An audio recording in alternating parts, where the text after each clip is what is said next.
So on that note, once again, welcome to Politics Prose. I'm Abby Fenewald. I'm the events manager here. And today we're so pleased to have Matthew Kroenig here with us to talk about his new book, A Time to Attack. Matt is a leading expert on Iran's nuclear program, and in this book shows why the Obama administration should be prepared to take military action if diplomacy fails to resolve the Iranian nuclear challenge. The outcome of the situation will obviously have a major impact on the future of international relations, and this book shows exactly how. He's an associate professor and international relations field chair in the Department of Government at Georgetown University. That's a pretty big mouthful. And the other mouthful is that he's also a non-resident senior fellow in the Brent Scowcroft Center for International Studies, International Security at the Atlantic Council. His work has appeared in many publications, including Foreign Policy, the New York Times, and the Wall Street Journal, and we're really happy to have him here with us today. So please join me in welcoming him to Politics Prose.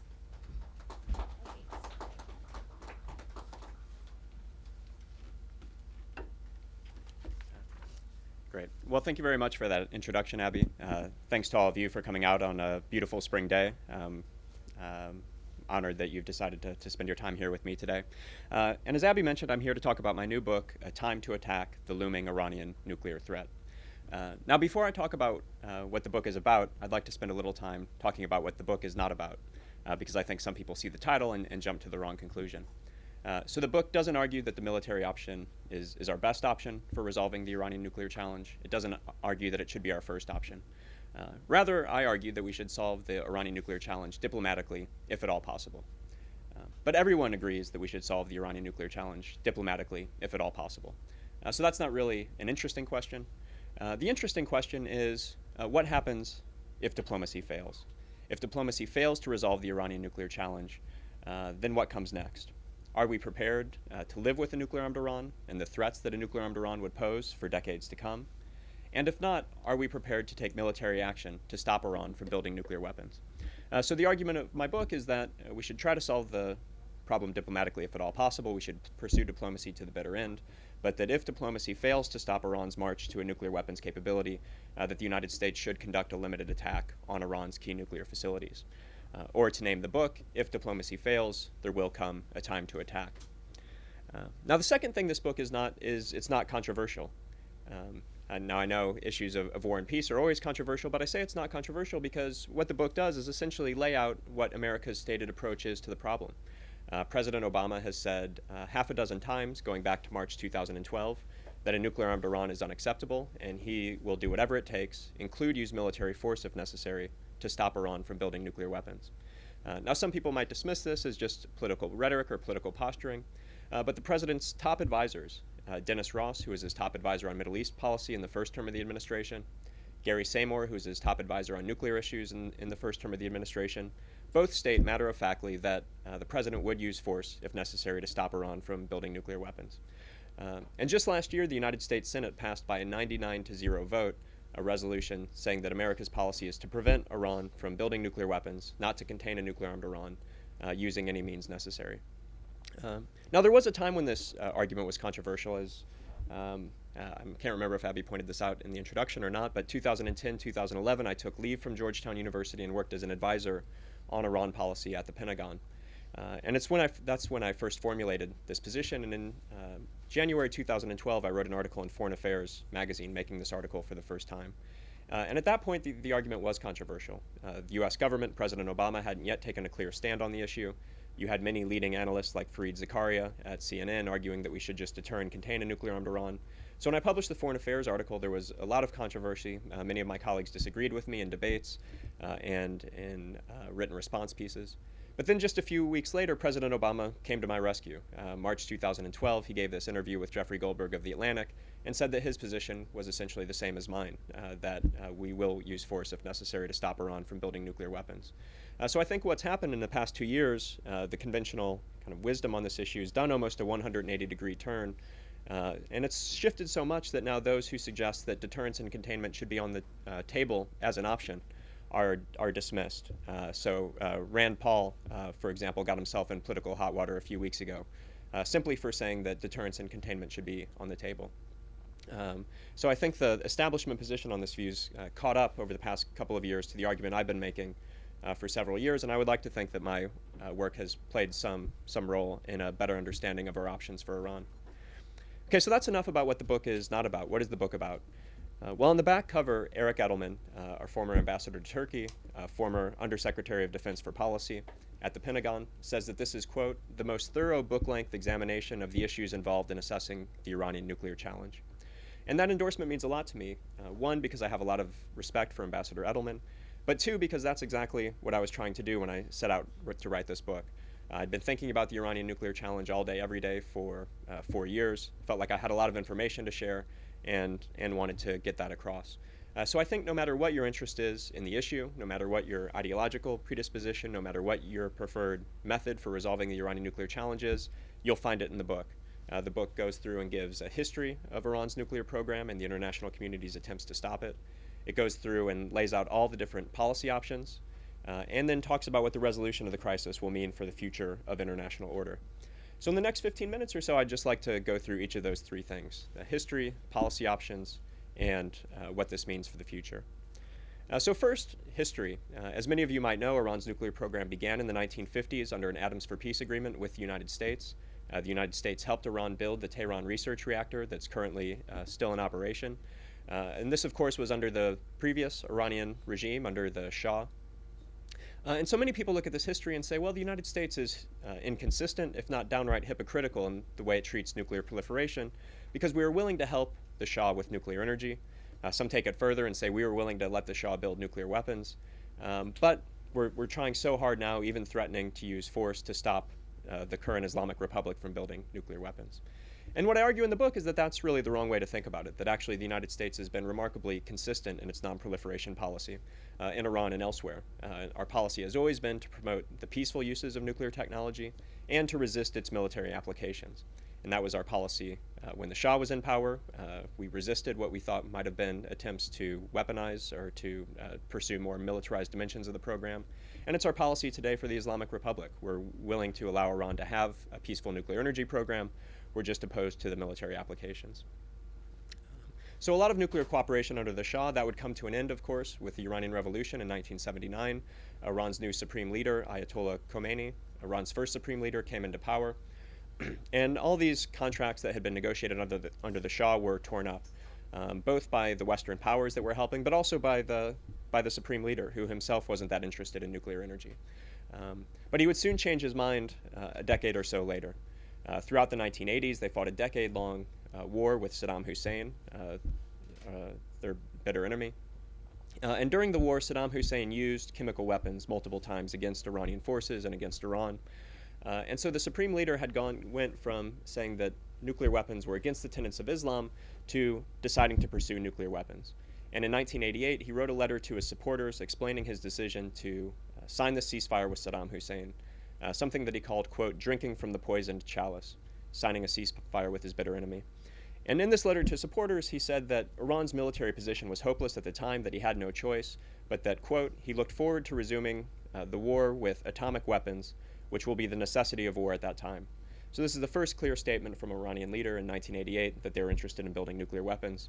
It was about at that time that they met with A.Q. Khan, this Pakistani nuclear scientist that you might have read about 10 years or so ago was in the news. This Pakistani nuclear scientist exported sensitive nuclear material to Iran, Libya, and North Korea.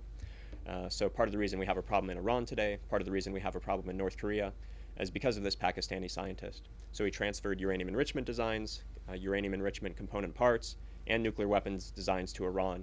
And this gave Iran a big jump start on its nuclear program. So throughout the 1990s, the United States government suspected that Iran might have a nuclear program with military components.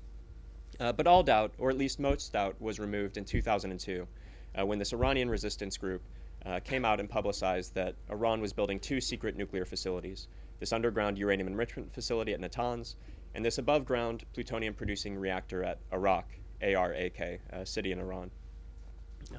Now these facilities weren't the kind of innocent facilities devoted to nuclear research like the Tehran research reactor that the United States had provided decades before.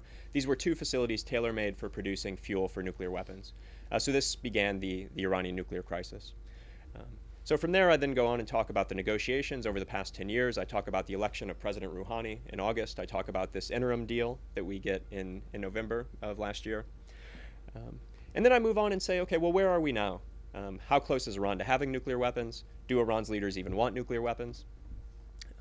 And so one of the things I teach my students at Georgetown University is that in order for a nuclear proliferation to happen, there's a supply side and a demand side. A country must have the ability to produce nuclear weapons, and a country must have the desire to build nuclear weapons. And both of those things have to be present. So let's do that exercise for Iran. Where is Iran on the supply side? Well, in order to build nuclear weapons, Iran would have to do three things. First, it would have to produce enough fissile material to form the core of the nuclear device, either highly enriched uranium or plutonium.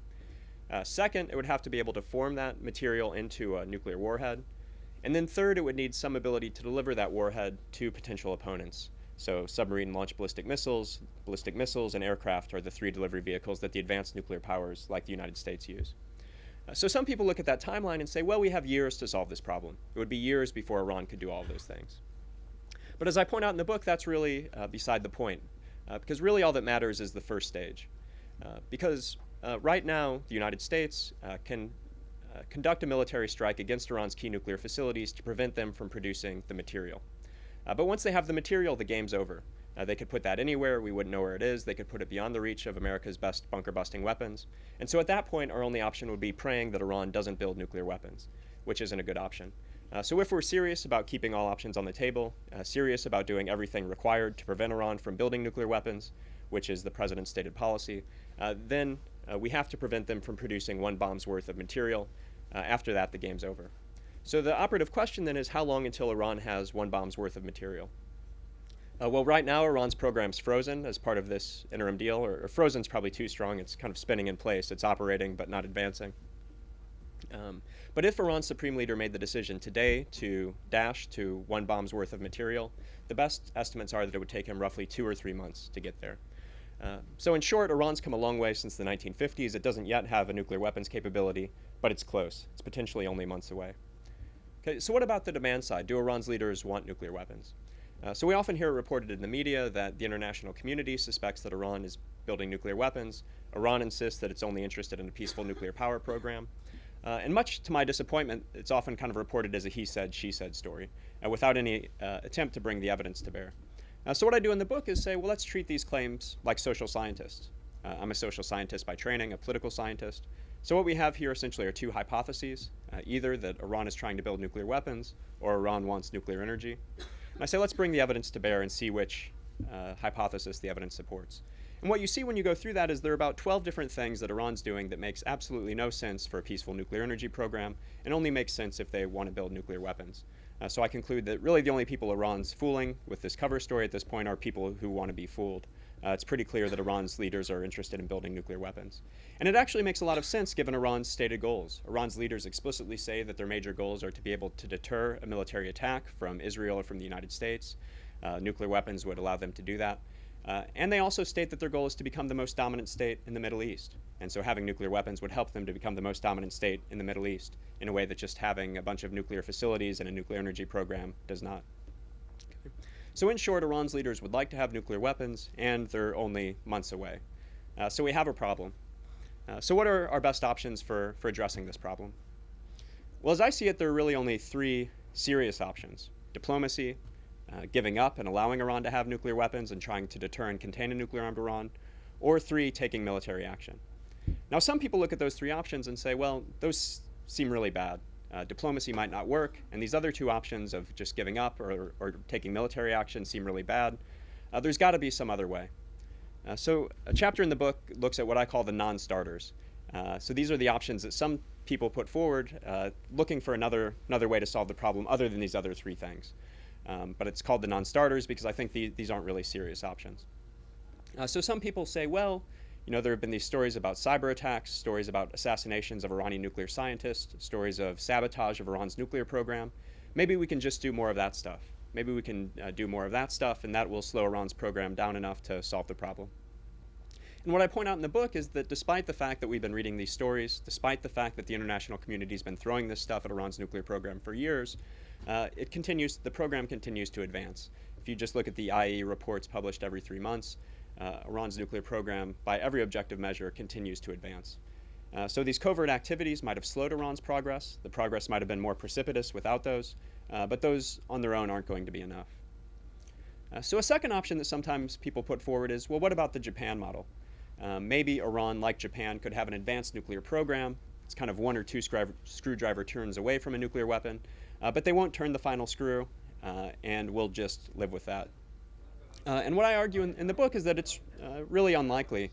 There's really no reason to believe that Iran's leaders, once they got to that point, would stop short. Once they were one or two screwdrivers away from having the ultimate security guarantee, once they were in a position that the international community could no longer physically stop them, there's no reason they wouldn't just go ahead and build nuclear weapons. So what I argue is the Japan model would slip pretty quickly into the North Korea or the Pakistan model. So a third option that sometimes people put forward is regime change. And usually when they say this, they don't mean George W. Bush-style regime change of invading the country, but rather they just mean waiting this current government out. That there's been revolutions in Iran before. The current government's not terribly popular amongst certain segments of society. Maybe eventually this government will fall, some new government will come to power, and that government will be willing to give up the nuclear program. And I argue in the book that that would be nice if it would happen, but there's no reason to believe that's going to happen anytime soon. All indicators are that the current regime is actually pretty strong. I think the election of President Rouhani, even though he's more moderate than Ahmadinejad, he's still a regime insider, was still on the narrow slate of candidates pre-approved by the supreme leader. Power was transferred to him without violence or protest, so I think his election actually shows how strong the current regime is. So what I argue in the book is that the nuclear clock is ticking much faster than the regime change clock. We're going to have to make tough decisions on how to deal with the nuclear program before any new government comes to power. Okay. So those are the non-starters. For a variety of reasons, those won't work. So let's turn to the three serious options then. Diplomacy is the first one. And again, everyone agrees that the diplomatic resolution to this crisis, sitting down, negotiating, and figuring out something that both we and Iran can live with, that stops Iran from building nuclear weapons, would be by far the best outcome. And so the diplomacy chapter is actually the longest chapter in the book. So again, contrary to the conclusion that some people might jump to reading the title, devote serious attention to diplomacy, the history of diplomacy for the past 10 years, talk about the various types of diplomatic outcomes we could get, the advantages and disadvantages of those, talk about a diplomatic strategy for achieving those outcomes, and even talk about a diplomatic plan B. If the current round of negotiations break down, as I pointed out before, we wouldn't necessarily have to take immediate action, we'd have more time. So I talk about how to use that time to get Iran back to the negotiating table and try to solve this issue one more time diplomatically. What I also point out, though, is that we have to be realistic. President Obama himself says that the likelihood that we solve this diplomatically is, quote, no better than 50-50. Gary Seymour, his former top WMD advisor, recently gave an interview in which he said he thinks the chances of a diplomatic breakthrough are close to zero. So there's a good chance that we won't get a deal. Moreover, even if we get a deal, it doesn't necessarily solve the problem. So the current deal that we're pursuing would extend Iran's breakout time to a nuclear weapon. It would extend it from the 2 to 3 months that I talked about earlier to about 6 months. So it puts us in a better position, but it still means that Iran's only 6 months away from a nuclear weapons breakout capability. So it doesn't necessarily comprehensively resolve the issue. So I think that a comprehensive deal is a little bit of a misnomer. It means, in the best case scenario, that the international community would have to remain forever laser focused on Iran's nuclear program to detect any cheating and respond to any cheating. And in the worst case scenario, I think it could unravel pretty quickly because it would be very tempting for Iran's leaders to try to break out, given that they're still only a few months away. So in short, there's still a reasonable chance that diplomacy will fail. So we hope we solve it diplomatically, but what if diplomacy fails? And so this is where we get to this what is worse question. What is worse, military action against Iran, bombing Iran, or deterring and containing Iran with the bomb? So we could just deter and contain Iran. If diplomacy fails, we could allow Iran to build nuclear weapons, deal with those threats. After all, we dealt with the nuclear-armed Soviet Union for half a century. There are other nuclear-armed states in the world today. But nuclear-armed Iran would pose a grave threat to international peace and security. I'll just quote President Obama of what he sees as the threats posed by nuclear-armed Iran. Quote, "If Iran gets a nuclear weapon, this would run completely contrary to my policies of nonproliferation. The risks of an Iranian nuclear weapon falling into the hands of terrorist organizations are profound. It is almost certain that other players in the region would feel it necessary to get their own nuclear weapons. So now you have the prospect of a nuclear arms race in the most volatile region in the world, one that is rife with unstable governments and sectarian tensions, and would also provide Iran the additional capability to sponsor and protect its proxies in carrying out terrorist attacks, because they're less fearful of retaliation. The dangers of an Iran getting nuclear weapons that then leads to a free-for-all in the Middle East is something that I think would be very dangerous for the world." End quote. So those are some of the threats posed by a nuclear-armed Iran, as stated by President Obama. I talk about many others in the book. Now, of course, the United States wouldn't simply accept those threats. We'd put in place a strategy to deal with them, kind of a deterrence and containment strategy, like we put in place for the Soviet Union during the Cold War. But a deterrence and containment strategy would mean a major increase in U.S. military and political commitments to the Middle East. It would likely mean signing formal defense arrangements with Saudi Arabia and other Gulf states, perhaps with Israel. In order to make those promises of military protection credible, it would likely mean the United States forward deploying forces on the territory of those countries, forward deploying U.S. nuclear weapons on the territory of those countries, just like we did during the Cold War. And even with that strategy in place, we couldn't deal with many of the threats posed by nuclear-armed Iran. I think we could deter Iran from intentionally launching a nuclear war. We could deter Iran from intentionally transferring nuclear weapons to terrorist groups. But many other threats, including proliferation in the region and around the world, a more aggressive and emboldened Iran, and by definition, an accidental or inadvertent nuclear war in a crisis, are things that we couldn't deal with through this strategy.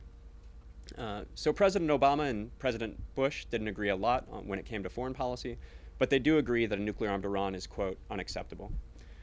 So if that's the case, if diplomacy fails and nuclear-armed Iran is unacceptable, then that leaves one option, the military option. Now, many people, when they think of the military option, think of the Israeli military option, because Israel's leaders have talked so often about striking Iran's nuclear facilities. But what I point out in the book is the Israeli military option is really not a good one, simply because Israel doesn't have the capability to destroy all of Iran's key nuclear facilities. Yet an Israeli attack would still unleash all of the downside consequences. So that's something that I think both hawks and doves in Washington agree on, is that the Israeli military option is not a good one. If you're going to get the downside risks of a strike, you might as well at least get the benefit of destroying the nuclear program. The U.S. military option is much better. The United States does have the ability to destroy Iran's key nuclear facilities, including the uranium enrichment facility at Qom, which is buried in the side of a mountain under 295 feet of rock. But the United States has been developing capabilities, including this new massive ordnance penetrator, bunker-busting bomb capable of penetrating 200 feet before exploding. And the United States has the accuracy to put multiple bunker busters in the same crater, so essentially tunneling in to get very deep targets. So the United States would have the ability to destroy Iran's key nuclear facilities. This would set Iran's nuclear program back by a number of years at a minimum, but it would also create time and space for other things to happen and create a significant possibility that Iran doesn't acquire nuclear weapons. Now, there are real downside risks to a military strike, to be sure. Iran would retaliate militarily. Conflict in the Middle East would lead to spikes in oil prices that would be bad for the global economy. There would certainly be anti-American, anti-Western sentiment in many parts of the world if there were a strike. So these are serious risks. But just like in the deterrence and containment scenario, the United States wouldn't simply accept these risks. We could put in a strategy to deal with some of them. So I talk about that also in the book. What are the ways that we could mitigate the risk posed by Iranian military retaliation, mitigate the risk posed by spikes in oil prices, diplomatic strategy to mitigate the risks of anti-American sentiment. But nevertheless, the military option is also a bad option. It means starting a conflict in the Middle East, Iranian military retaliation, spikes in oil prices, etc. So the operative question then becomes, if diplomacy fails, what is worse? What is worse, living with a nuclear-armed Iran or taking military action? So the penultimate chapter in the book is called What is Worse, where I go through and analyze these options. And so one of the things I do in that chapter is I tell a story about when I was working as an advisor in the Pentagon. During the end of my tour there, I did a major briefing to senior defense and civilian and military defense officials. And the final slide in my presentation was a PowerPoint presentation. Defense officials like PowerPoint presentations. The final slide in the presentation was a color-coded chart where it looked at each of these two options layered against about 12 U.S. national security interests. So some of the most important U.S. national security interests: protecting the homeland, preventing nuclear proliferation, combating international terrorism, protecting allies, etc. And looked at how these two options, living with a nuclear-armed Iran or taking military action, would affect these dozen or so interests. Interests that were improved in a particular scenario were colored green. Interests that remained roughly the same as today, didn't really change, were colored yellow. And interests that were harmed in a various scenario were colored red or orange, depending on their severity. And two things stood out to everybody in the room. First, there wasn't a lot of green on these slides, a lot of orange and red. These aren't good options. The second thing that stood out to everybody in the room, however, is that the nuclear-armed Iran side of the chart was noticeably darker than the military strike side of the chart. Or in other words, in this case, the risks of a strike literally paled in comparison to the risks of living with a nuclear-armed Iran. And indeed, at the end of the briefing, the senior-most official looked me in the eye and said, well, if you're right, this is a no-brainer. So I think that's too strong. I don't think it's a no-brainer. I think reasonable people can disagree. But it is also my judgment that if diplomacy fails when we get to this point, that a limited U.S. strike on Iran's key nuclear facilities is less bad than living with the dangers of a nuclear-armed Iran for decades to come. So I think when Obama says that all options are on the table, that he's willing to use force if necessary, I don't think it's just political posturing. I think it's based on sound analysis, and I do think it's what's in the best interest of the country. So I'll just finish up by telling a story. In 2006, I was at a scenario planning conference in Singapore. So this was a conference with academics, journalists, policymakers from Asia, Europe, North America. And we were there considering kind of scenario planning, these various future states of the world. And the idea was to think creatively, to stress and strain our assumptions about the way the world worked, and that this would lead to new insights that then we could bring back into our day jobs. So one of these future scenarios dealt with a future global financial crisis. Now remember, this is 2006. So we had all these smart people in the room, all these people who closely followed the international economy, but the session was a complete bust. Everyone said, this is just completely implausible. We haven't had a financial crisis on this scale since the Great Depression. The world's so much different now. The world's globalized, it's interdependent. We have enlightened policies in place to deal with this kind of thing. So these people were willing to stretch their minds, but this was going too far. A global financial crisis simply couldn't happen. And then, of course, it did the very next year.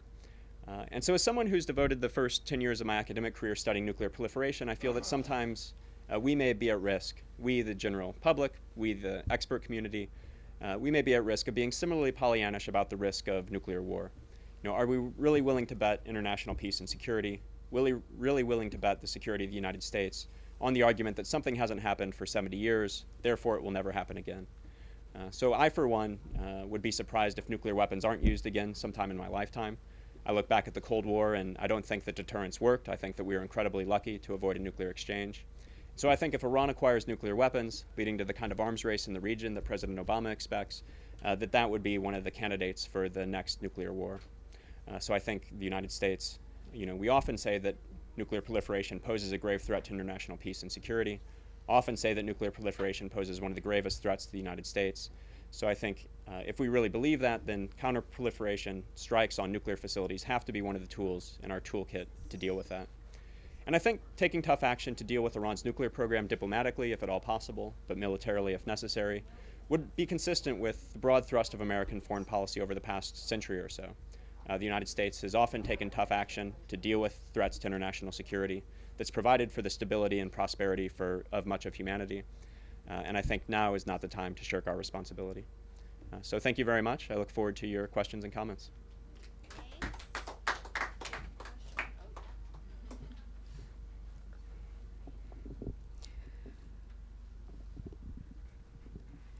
Everything you say makes sense. It's clear that Obama agrees with you. Probably Hillary does too. And I was a classmate of Hillary's at Yale Law School. And the establishment may agree with you. Do you have any evidence that the people of the United States agree with you? It's clear to them that Iran is not going to bomb the U.S. Israel is another matter. But do you think people are willing to go to war after? Yeah, you don't remember Vietnam, but I remember it very well. We had a very logical argument for that too. We had one for Iraq and we had one for Afghanistan, and the results have not been impressive. And Iran is not Saddam Hussein, who we attacked after 2 wars, one with Iran and Gulf, whatever it was called, in 1990. So that's one question. The second question is, have you considered other scenarios? The scenario you seem to have in mind is we just go in and we bomb them back to the Stone Age. Another scenario would be that we bomb them, They have Hezbollah attack Israel. The Arabs attack Israel. Are we going to go to war to protect Israel? And if Israel is attacked, will Israel use, and its back is against the wall or the sea, maybe they would use their nuclear weapons on Iran, and what do you think would happen then? And my third question is, pretend you're the Ayatollah for a minute, and you hear all these threats coming from the U.S. and Netanyahu, and you're 2 months away from a nuclear weapon. Now, I know what I would do if I were the Ayatollah. I would build that thing as fast as possible, because that's my only protection. Yes, it may make perfect sense, and yes, you would win a video game with a strategy like that. But whether you can get the U.S. behind you, I think, is probably impossible. And I would want to know if all this took place and you're a young man, you're too young to have a son to send to war, or a daughter, would you enlist?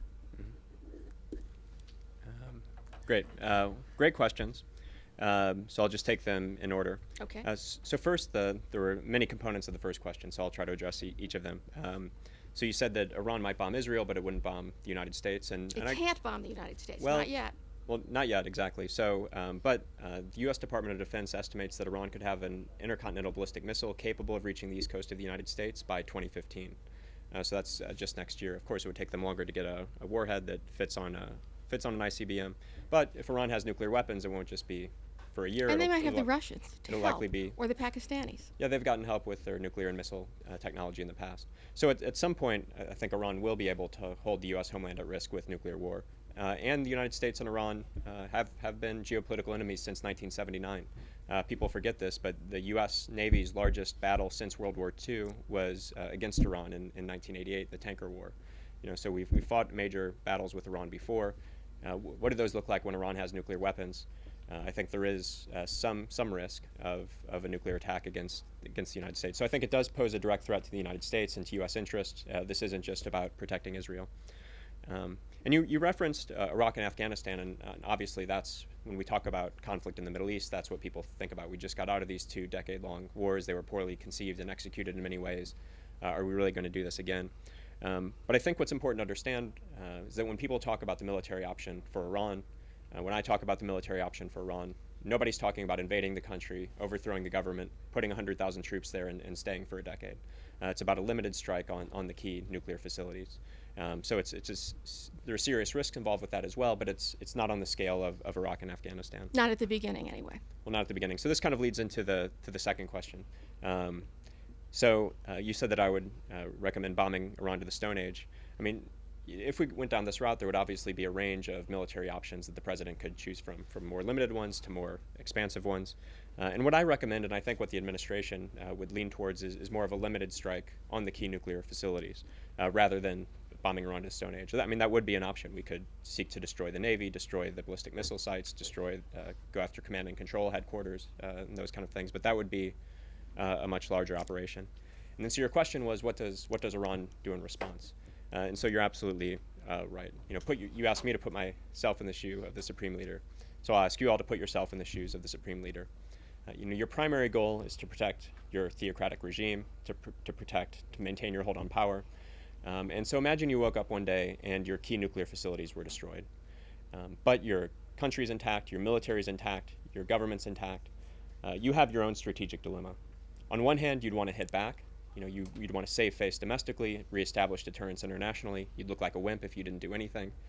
But on the other hand, if you go too far and pick a full-scale war with the United States, that's the one state on earth that could guarantee that your military is completely destroyed, that you're overthrown. And so most Iranian military analysts looking at this situation estimate that in the event of a strike, Iran's supreme leader would aim for some kind of calibrated response to strike back, but not too hard. And so who knows, maybe he would misjudge.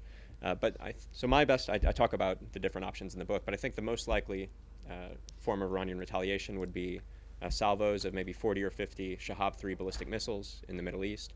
They're not that accurate, however, so a lot of them are going to fall into the desert and the sea, but if they aim at Tel Aviv or Jerusalem, they're going to cause damage.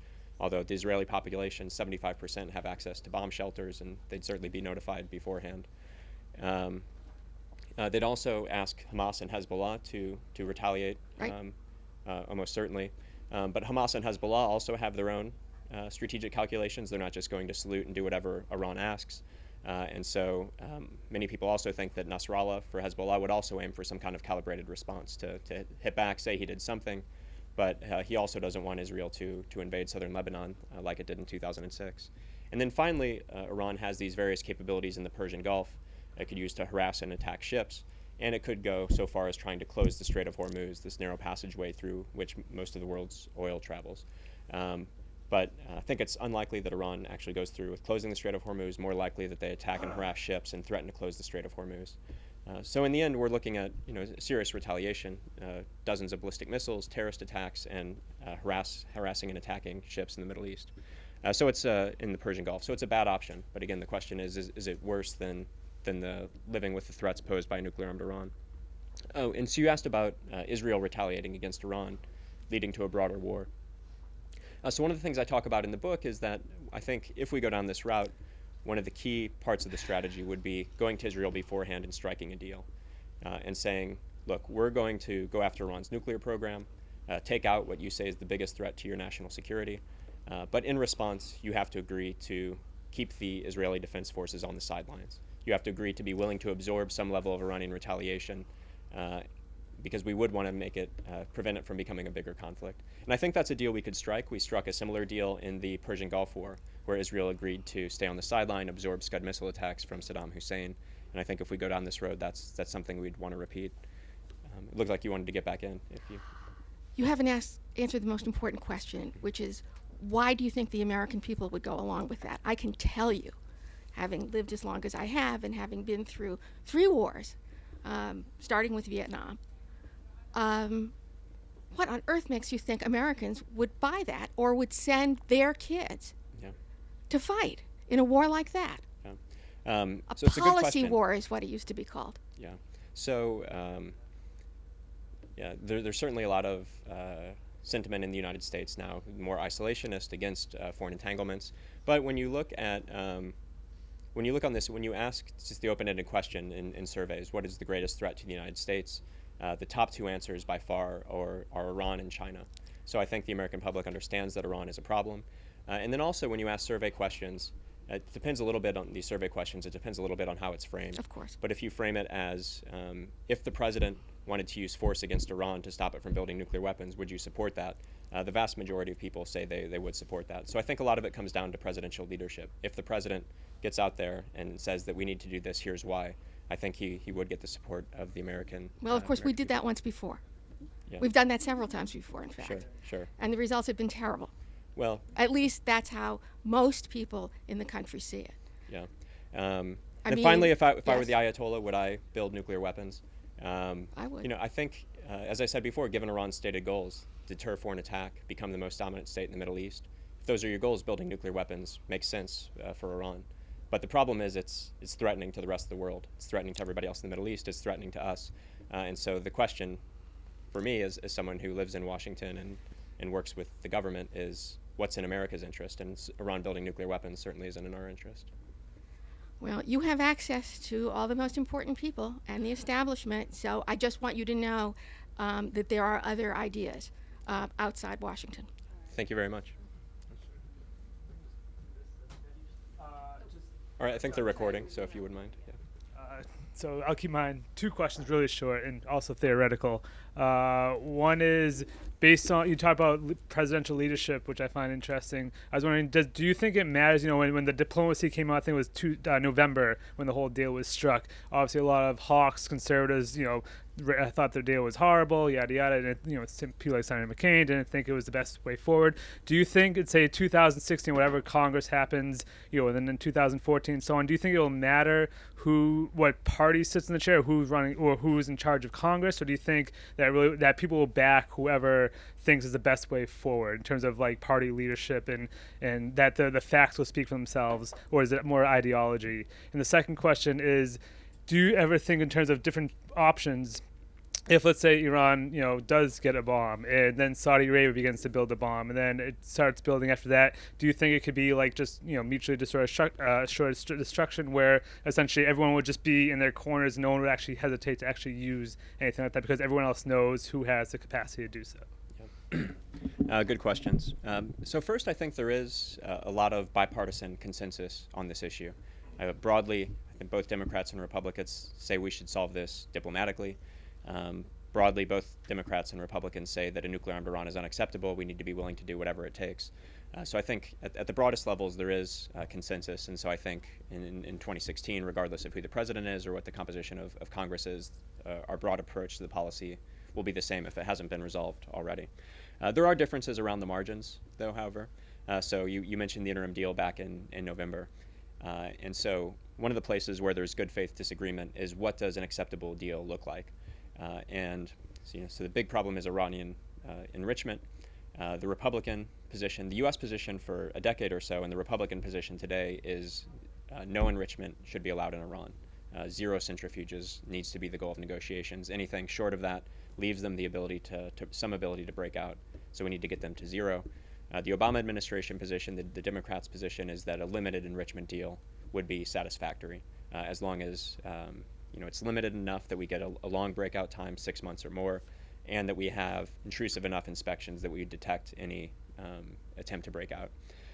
So I think there are good faith differences there. I think if there were a Republican in power, if it had been Mitt Romney elected, that maybe it's less likely we would have gotten that interim deal, because I think he would have been insisting on the zero enrichment still. But broadly, I think there's consensus. In terms of what would a nuclear arms race in the Middle East look like, would it just be mutually assured destruction? So I think that it would be mutually assured destruction in the sense that I don't think any leader in the region is insane enough to wake up and say, you know what, today's a good day for nuclear war. I'm going to launch a bolt out of the blue nuclear attack against Israel or the United States or anyone else. But that said, I don't think that means there's not a real risk. So first of all, there are many risks other than the nuclear war presented by a nuclear-armed Iran. I think they would be emboldened, increase support for terrorism and other things, nuclear proliferation, many other risks. But there is a real risk of nuclear war, even if Iran's leaders aren't suicidal. So if you look back during the Cold War, U.S. leaders weren't suicidal, but we were willing to risk nuclear war many times. Cuban Missile Crisis, Berlin Crisis. If you look at India and Pakistan, there have been many nuclear scares there over the past 10 years. U.S. officials in each of those cases feared that there was a real risk of nuclear war.